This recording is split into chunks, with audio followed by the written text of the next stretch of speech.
Following her successful series on fertility, Izzy Judd, she's got a new podcast and it continues today. This time, though, she's talking about the realities of parenting a neurodivergent child. Well, Izzy joins me now. So good to see you. And you, Lorraine. And thank you for talking about this. We've had a huge response to this because a lot of people actually wanting to clarify what neurodivergent actually is, because it's a kind of umbrella term, isn't it? It is, yes, and it covers things from ADHD to autism to dyslexia, and it's something I think we're learning more and more about. Oh, absolutely. And when I made the decision to record my new podcast, Let's Talk Neurodivergent Kids, it was similar to how I felt with Let's Talk Fertility, because I felt incredibly isolated. I felt very alone, and I really felt I needed this sense of community.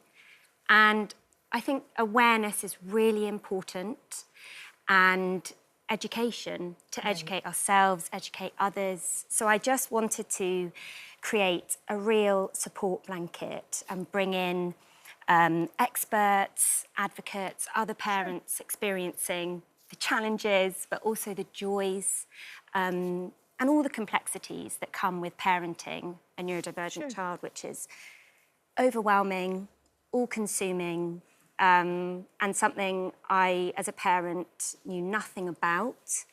And, you know, you're thrown into a world where you are not an expert. No. You have to learn very, very quickly.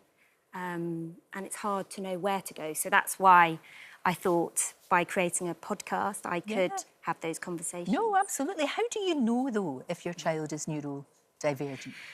I think trusting your instinct is really important. I think there's lots of noise around us as parents in general about how we should be parenting, how our children should be behaving. Yes, at 3 months they should be doing this. Yes. Yeah, and all kids are different. And even in school, you know, at this age they should be reading, at this age, you know, and actually development is very different. And our brains are all neurodiverse and we all process the world in different ways. But there was a moment very early on, I mean, I've even said from birth, where I just had this instinctive feeling.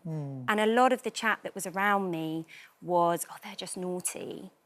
Right. You know, they're just being difficult. This is just typical behaviour. And actually, I really knew.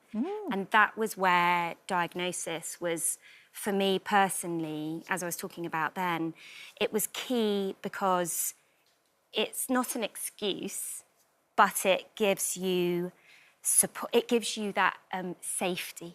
There's a level of protection and there's a level of understanding of what is going on. And then you can do something about it. You can help. Indeed. Yeah. What sort of help is out there, though? Because, you know, we hear about, you know, children who have mental health problems, for example. The waiting list for people to help them, you know, whether it's therapists or whatever, is very long. Is it the same situation with children who are neurodiverse? Is it difficult to get help? Yeah. The waiting lists are incredibly long. I feel very grateful that we're in a privileged position, that we were able to go privately, and I don't take that for granted. I do think that there is a lot that can be done even whilst waiting for a diagnosis, but it's trying to find that support. And the guests that I speak to, I spoke to Eliza Fricker, for example, about pathological demand avoidance, which might not be something we're very familiar with. What is that? But it's basically when you are unable to cope with demands. Okay. So when you say to a child, so for example, in the morning for a neurodivergent child, there are a lot of demands put on a child. Brush your teeth, put your clothes on. Yeah. And when you have pathological demand avoidance, you are unable to deal with those demands. The anxiety is so high that it becomes overwhelming. Right. And if you don't know that... And if you don't know that... Then you're probably saying, oh, for goodness sake. Yeah. You know, you would lose your temper and you wouldn't really know, and then other people would be judgmental. And it's like when we've all seen the kids having meltdowns in supermarkets. It's the classic thing, isn't it? On the floor, you know, and all of that. And people can be, you know, but that might be that kid's way of just saying, I'm overwhelmed here. I don't know what to do, you know? Yeah, the supermarket, but also coming out of school.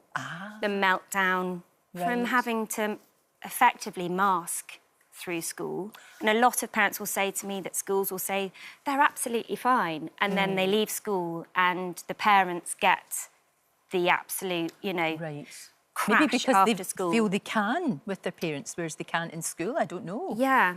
And, you know, as a parent, you pick them up from school and actually to ask them how their day was is not the thing to say.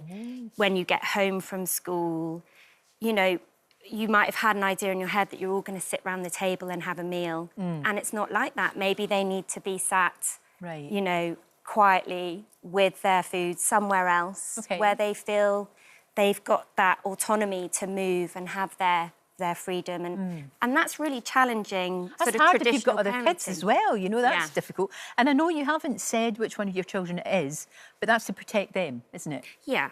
I feel, you know, I can talk about this from the perspective of being a parent. I think it's really, really important.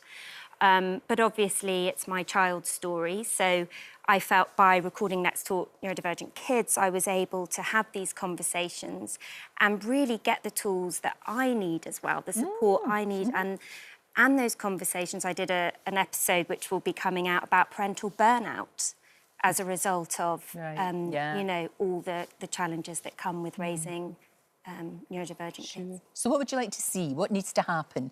I mean, obviously, you're doing a great job by putting it out there, giving, you know, parents a bit of reassurance as well as lots of information. Do you think schools need to be a bit more aware, perhaps? Is that the aim? I think there are so many layers. Yeah.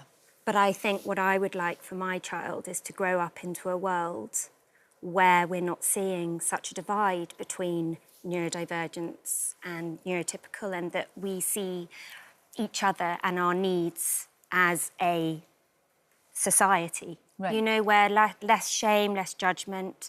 You know, perhaps at school we can look at small changes, you know, more movement breaks, play for longer when they're little. Oh, I'm all for that. Absolutely. And so would the children be as well. Completely. It's just about being aware. I think it's a great thing you're doing, Izzy. It really is. The latest episode of Let's Talk About Neurodivergent Kids, it's out now? It is. Yeah. Thank you. And you can listen on Apple or Spotify podcasts. Wherever you get them. Yes, they're a great thing to be. No, it's really good. Thank you so much. Thank you, Great Lorraine. to see you. Thank you. Hi there. Thanks so much for watching our YouTube channel. We upload new videos every single day. So click here if you're interested in this video, or head to the homepage for more amazing content.